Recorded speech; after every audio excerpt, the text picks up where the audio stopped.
Basic TCP/IP Fundamentals. Welcome to Module 4 of CCENT ICND1. My name is Joe Wilson. I'm with routerfreak.com, and today we're going to be going over the basics of TCP/IP, and we're going to look at the OSI model once again that we reviewed in. We're going to review what we learned from Module 3, and we're going to kind of compare that going forward with TCP/IP and how they relate to each other. We're then going to look at understanding the two address concept, where you have a MAC address and an IP address, and well, why do we need these two addresses? I don't understand. What does that do for us? And how do packets move across our network because of these two addresses? We'll then get into what a classful IP address is and what makes a classful IP address, and then we'll finally wrap up by discussing public versus private address. So, the OSI model and the TCP/IP model. Yeah, that's right. TCP/IP is a model also, just like the OSI model. It's also known as the DoD model. A while back, when things were just starting out, TCP/IP and OSI were competing with each other for top dog, for the best protocol. The TCP/IP model, you might think, well, it's only got 4 layers. That seems a lot easier than the 7 layers that we have with the OSI model. And in some instances, it kind of is. The OSI model is the OSI model was a protocol also, and it was a bit more complicated, as you can imagine, with 7 different layers. But finally, as a protocol, TCP/IP won out as a protocol, and they vaguely, roughly map up with each other. If you look where we have the network access maps to the OSI's data link and physical layer. The internet layer maps to the network layer, and as you see, this is the internet layer. Well, what is IP? IP is internet protocol. This is and IP just happens to run right here at the internet or network layer. Our internet protocol runs at the network layer. So there's a lot of things that these two models share. The transport layer maps to the transport layer. Pretty easy stuff. And then application maps to all 3: application, presentation, and session. So when we drill down into the protocol as a suite, we look at the suite of applications and protocols that ride across our network. So down at the network access, we'll have Ethernet, PPP, and ADSL protocols. These are just examples, but if you look at Ethernet, well, Ethernet is what? It's a layer 2 protocol. PPP, if you've ever set up a DSL line, you've had to set up PPP OE, PPP over Ethernet. PPP, again, is a layer 2 authentication protocol, I guess. They're using it for authentication, and ADSL is definitely a layer 2 protocol. And all these run over layer 2. If we move up in the stack and we look at our network layer, well, as we said before, internet protocol, IP, internet protocol maps exactly with the layer 3 and internet protocol of the TCP/IP DoD model. ICMP, ARP, DHCP, these all ride in the network layer. Now ARP, you may argue, well, ARP is an address resolution protocol and maps IP addresses to MAC addresses, and MAC addresses sit down here on the layer 2 on our network card, correct? And we'll talk about that here in a little bit. As we move up through our protocol stack, we've got TCP/IP, which is Telecommunications Control Protocol,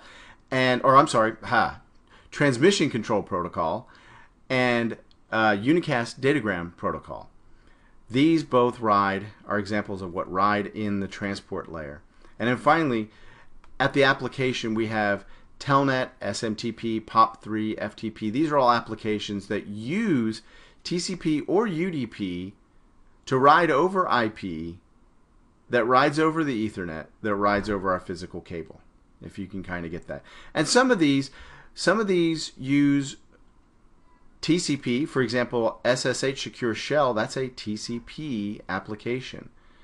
DNS, however, that can use, well, the DNS can actually use TCP or UDP, but most of the time it uses UDP. SNMP can use UDP. It can also use TCP. Telnet, FTP, SMTP, a lot of these all use TCP as their layer 4 protocol, these applications. So in IP, with an IP address, we have a certain format that the IP address looks like. And I'm sure you've all seen an IP address. Here's an example of an IP address, 172.16.1.5. So there are some common things that every IP address must have for it to function correctly on your network. So one of those things is that an IP address must always have, well, 4 octets, or 4 numbers. And they're separated by these periods, or dots, as we like to say. Now, each one of these numbers can have a value of 0 through 255. So each of these portions can be 0 through 255 that make up our IP address. Now, every IP address also has a subnet mask. And every IP address will also have a gateway, or a default route. It's also known as a default route. Most of the time when you're talking about host computers or end computers, PCs on the network, it's usually referred to as just a gateway. If you're on a router, well, then it's referred to as a default route. It's essentially the same thing. It's a gateway, or the address where I can leave my network. So if we look at an IP address, 172.16.1.5, it has a mask of 255.255.255.0 and a gateway of 172.16.1. So what do all 3 of these mean? Well, the IP address is our address, our logical address on our network. The mask, the subnet mask, identifies which portion of this address represents the network and which portion of the address represents the host. So with 255, the number 255 essentially says we're going to ignore this entire part of the octet, and that represents the network. This 16 is also part of the network. This 1 is part of the network. So if we were to draw a line right down here, because of the 255, 255, 255, that says, okay, everything to the left is the network portion. Everything to the right is our host portion. So I can have a host. My host IP address is .5. My gateway is .1 on this network. So if we look down here at our little network diagram, first off, I want to show you something, and this was kind of interesting, and I left it here just so you could see. What's the IP address of this computer A here? It's 172.16.1.5. If we go over here to computer B, what's the IP address of computer B? 172.16.1.5. .5. What's wrong with this picture? Well, we can't have the same IP address for 2 different hosts on our network. Well, why not? Well, how will network packets know where to go? If he's .5 and he's .5, how will he know how to route the traffic? If you have an envelope or a letter that's addressed to 2 houses on a street, and both houses on the street are I don't know, number 5 Oakwood Drive. And there's 2 houses on that street, on Oakwood Drive, that are number 5 Oakwood Drive. And the mailman wants to deliver the letter, but both houses have the exact same address. How does he know which house to deliver the letter to? Well, he doesn't. So the network is the same. So let's just, right now, let's make this .6 instead. So host A is .5 and host B is .6. And we know our network portion is 172.16.1. Now here's our router down here. He is .1 is our 172.16.1.1. That is our gateway. So if any of these computers need to leave the network, they're going to send that traffic to this guy, to our router, in order to leave the network. So let's break this down a little bit, even a little bit further. So here we have our 2 computers that are both .5. Let's change that because, again, the mailman's not going to be able to deliver our package if they're both labeled .5. So this guy down here is .6. See if I can make that a little darker. There we go. And this guy is .5. Okay. So if computer A, let's put little letters up here. Computer A and computer B. So if computer A wants to send a packet to computer B, well, what does he do? Well, the first thing computer A is going to do is computer A is going to ARP out for 172.16.1.6. He's going to use address resolution protocol to find 172.16.1.6. Now, do you remember earlier I mentioned how IP addresses are logical addresses? And opposite of a logical address on your network would be an actual physical address, correct? So MAC addresses are the physical address on our network.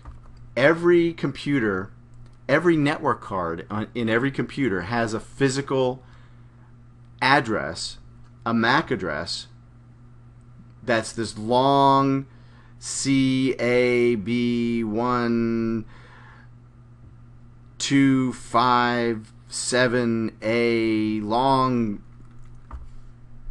hexadecimal address that's burned into every single network card in every single computer all over the world.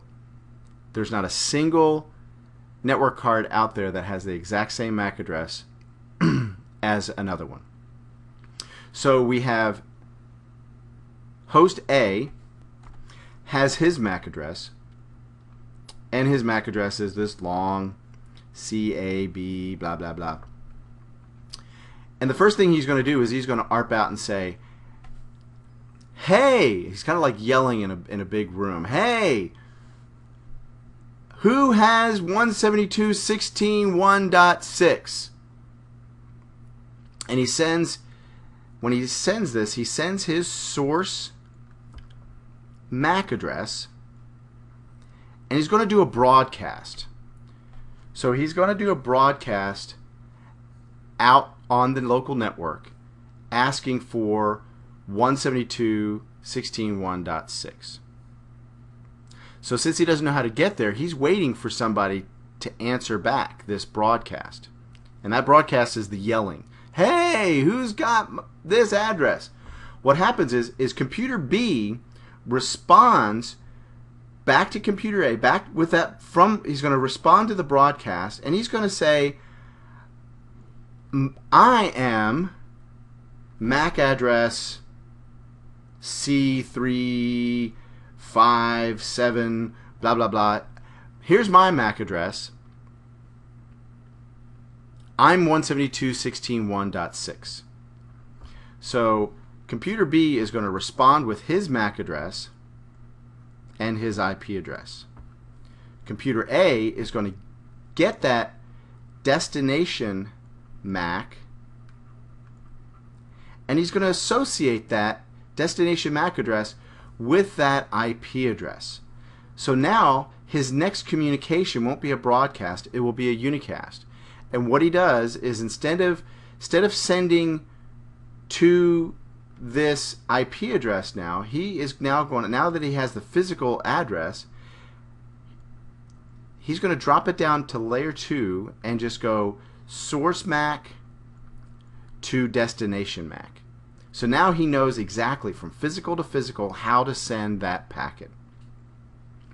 He's going to go from 172.1.172.16.1.5 logical address with the MAC physical hardware address on the network to the 172.16.1.6 logical address to the physical hardware address on the network.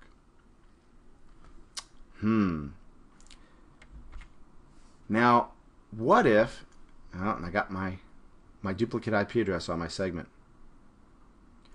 So now, what if he needs to find this server over here? Well, this host computer is going to do a couple of different things. So here's computer A again, and computer B.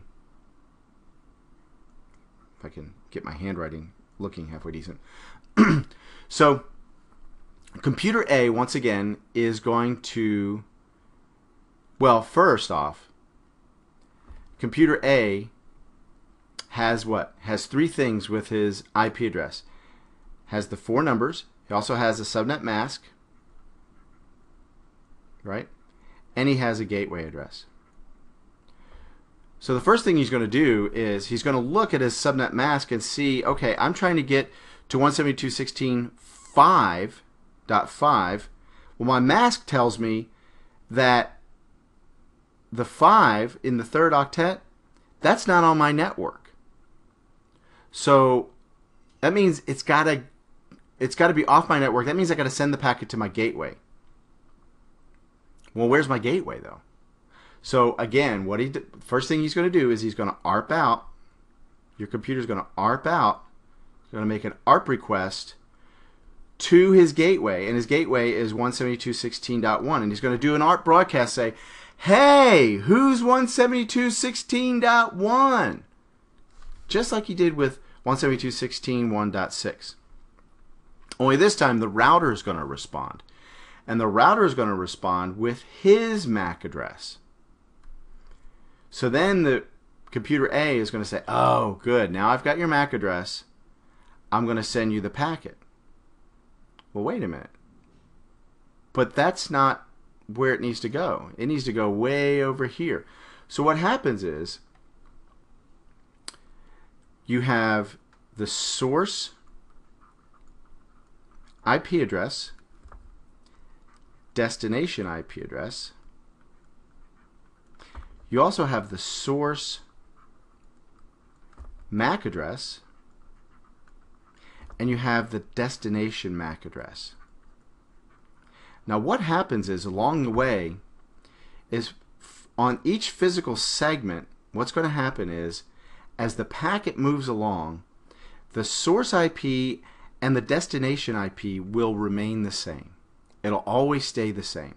The source IP will always be 172.16.1.5 and the destination will always be 172.16.5.5. But along the way, you can look at it as like waypoints. What happens is the packet goes from source MAC to destination MAC. Then the router strips off the source MAC address, makes an entry in his table and says, okay, now I'm going to be the source MAC address, and I'm going to send it over to this router with a new destination MAC. This router has a route in his table, and he says, okay, now I'm going to strip off the source MAC address, and I'm going to send it to a new destination and a new source. And it repeats this over and over again until it finally gets to the destination server. So every time along the way, this router, similar to what the PC did, he did an ARP. He's going to ARP out, say, hey, who's 172.16.2, which is the next hop along the way. he's going to respond with his MAC address, and he's going to strip off the original destination MAC address and put the new destination. He's going to remove the old source MAC address and put his own. The IP, the source IP and destination IP stay the same. So if you can follow that. So it's this kind of stripping off and adding all along the way until we get to our source IP address. And then finally, that's our source destination. And then finally, the server will respond back, and it's the same process that starts over again. So if you think about this entire process, imagine taking a really long drive in your car, and you needed to go cross country. And let me think about this. So when you take a long drive, say you're going cross country, you're going New York to Los Angeles. And what's the first thing you're going to do? Well, you're going to jump on Google and you're going to go Google Maps and you're going to type in a source. You're going to put your address, your home address, your source address, and then you're going to put your what? Your destination address. And you're going to say, I want to go to Mom's house in LA. Your mom's a movie star, and you want to come from your home. Well, a couple of things you need to specify. Well, to you, it's your home. Your home is like your logical address. And your mom's house is, again, a logical address. But your mom has a physical address too, doesn't she? She actually lives at 123 Baker Street in Los Angeles, California. Excuse me. And you live at 5, what was that address we used earlier? 5 Oakwood Drive in New York. So you get into Google and you put in those physical addresses, and what does Google spit out? It doesn't spit out one long, okay, you go, it doesn't say to get there, go to your mom's physical address. No, what it does is it breaks it down step by step, doesn't it? It takes it chunk by chunk, and it says, okay, first thing you're going to do is you're going to pull out of your driveway. The next thing is you're going to go down to the end of your street, and you're going to make a left. Then the next thing, you're going to go down to the end of that street and then make a right. Then you're going to get on the highway. Then you're going to get on that highway, and you're going to take that highway for 4 miles. And then you're going to come to another highway, and et cetera, et cetera. And that's similar to how the packets go across your network. The address resolution protocol helps find the short waypoints along the way. So you can think of address resolution protocol almost as the Google along the way, right? Because the first thing you're gonna do is you're gonna make a broadcast. Hey Google, how do I get to the end of my driveway? And the almighty Google says, just put it in reverse, dummy.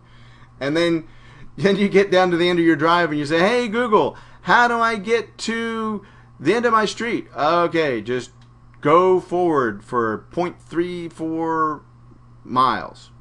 And you do that, and so on. Then you go down your main interstate for 5 miles and take exit 7. Then you get on another interstate and go for 745 miles until you come to Boise, Idaho, and then you get on a different interstate, and so on and so forth. So that's kind of how this process works. All along the way, you're still going from your home to your mom's house, but you need to get there, and the way you get there is slowly but surely, MAC address to MAC address. I hope that makes sense. So let's look at the IP addresses some more.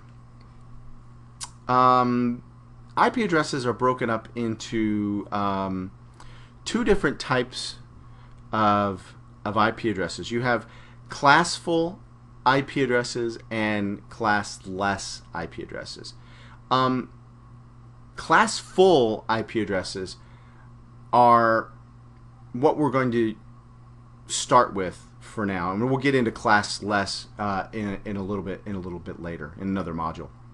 So classful IP addresses, if you're looking at classful IP addresses, IP addresses are broken up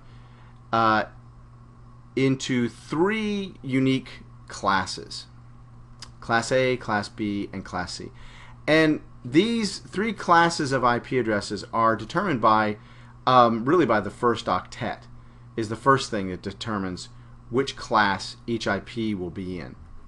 For Class A IP addresses, the first octet needs to be in a range of 1 through 126.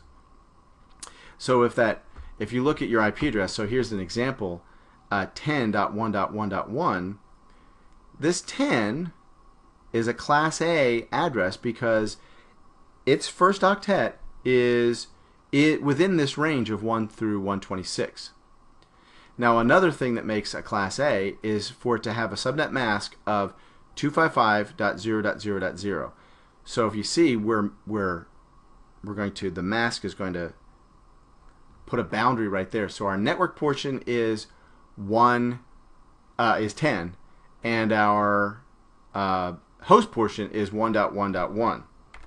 So if we're looking at the host portion, well, geez, how many hosts is that? That's a pretty big network. I mean, that's, what is that? It's 16,777,214, I think, hosts in a Class A segment. That's a lot of hosts. So that's a Class A network. It's a very big network. The next class of IP address is a Class B, and then that's where the first octet is 128 through 191. An example of that would be like 129.100.1.1, and look at that, has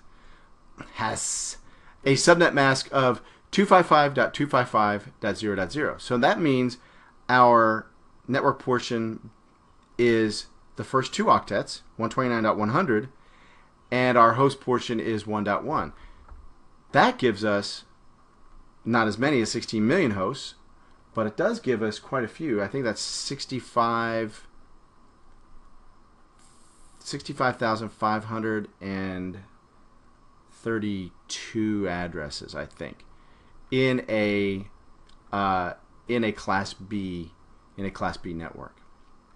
And then finally, the third class of IP addresses in a classful IP address is Class C, and that's where the first octet is 192 through 223.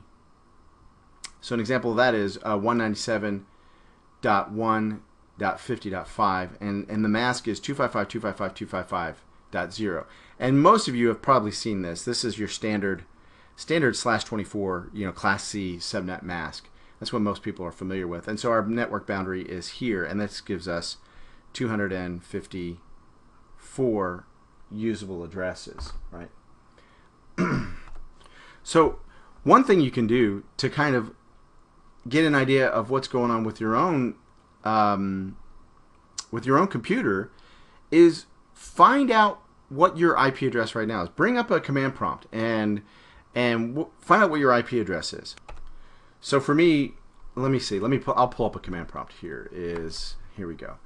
So here's my computer, and if you do a start run,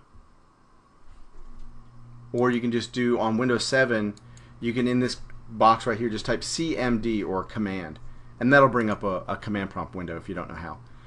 So what we're going to do is we're going to type IP config and just hit enter. Oh, and whoa, look at all this stuff. Well, what we're going to do is we're going to scroll up, and we're looking at right here 192.168. I have a bunch of other stuff. I have some VMwares and all kinds of things. Here we go. This is where I'm at, 192.168.1.109. That's my home network is 192.168.1.1. My subnet mask is 255.255.255.0. That's my home network.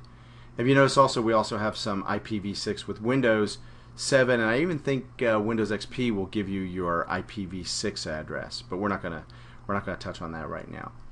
So that is my IP address on my network. and you can see how I am a what kind of address is this? This is a Class C address, right? And that's what I have, is a Class C. Well, one of the things I want you to notice here, notice how 126 to 128, well, where's 127? Where'd that go? Where's 192? This is actually, I think this is actually, it is correct, but I'll get into it in a minute. So there is something that's also known as public IP addresses and private IP addresses.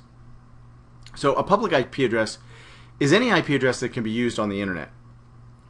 It can also be used on internal networks, though it would be, there are some more efficient ways to utilize IP addresses, especially for IPv4 addresses.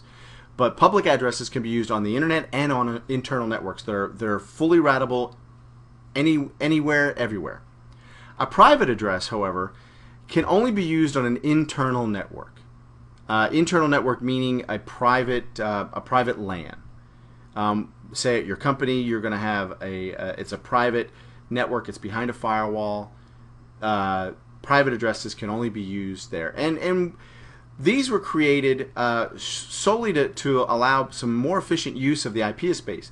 If you notice, I mean, now we've got we're running out of IP addresses, and which is why they've came out with now IPv6 to kind of help with some of that. If all the devices that we have, TVs and all the devices that we have in the world all had an IP address, we would be out of IP addresses. So what they did is we came up with a way where we have internal private addresses, and there was actually an RFC 1918 that you can look this up, Google it. It defines private addresses, and RFC stands for Request for Comment. And the RFC 1918 defines what private addresses are. So and in each of the three classes has a range within it that is considered private addresses. In the Class A space, now see if we go back here. So a Class A, the first octet was 1 through 126. Well, in that range between 1 through 126, 10 is designated as the range that is for public use, or for private use, I'm sorry.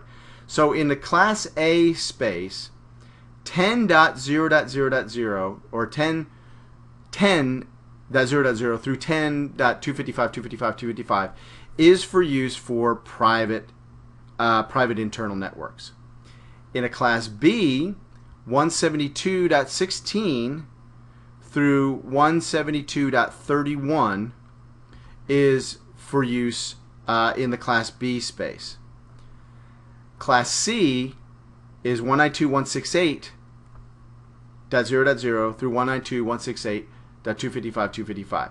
So each of these ranges are deemed usable for private use in each of the three classes. Now, one thing that you notice, if you notice back here that I pointed out how we jumped from 126 to 128. That's another special. It's for private use as well, or reserved use, and that's for loopback addresses. And I'm sure you've all seen the loopback address 127.0.0.1. That's a very common loopback address that you'll find on networks. The other space that you see often is the auto configuration IP address. And a lot of times you'll notice, like especially on Windows machines, like when they're running DHCP, they'll look for the DHCP, especially if they're looking for a DHCP server and they don't find it. They'll default to a 169.254 address. That's an auto configuration address, and that's another reserved address. So one of the things that we do when we have these private addresses, and I'm back up to really these right up. I'm gonna draw a line right here. Oh, hold on. I just kind of went way out. Okay, so here, let's see if I can draw a straight line. I can't draw a straight line, help. Okay, so there we go. So, okay, let me get an eraser here. Can I erase this? No, I can't get an eraser. All right, hold on. Let me see if I can just erase all ink on the side. Okay, there we go. All right, so anyway, so if I draw a line here somewhere, you get the point. Basically, these addresses here, these addresses, if these are only used on private networks, well, how do I get out to the internet? How am I able to route out to the internet? Well, that's where we do something that's known as network address translation, or NAT. And what we do is these internal addresses we can route internally, but they're not routed out on the internet. So what we can do, in order to conserve IP addresses, we NAT them out to the public addresses. So I'm sure if you're at home on your network, you may have a Linksys device or something. Your network is probably the same as mine, 192.168.0.1 or 1.1, and that's the same as my home address. But what happens is, what my little Linksys router does is it NATs it out to my IP address that I get from my internet service provider. And then I'm masked back behind my router, back behind my NAT device, that allows me to go out to the internet.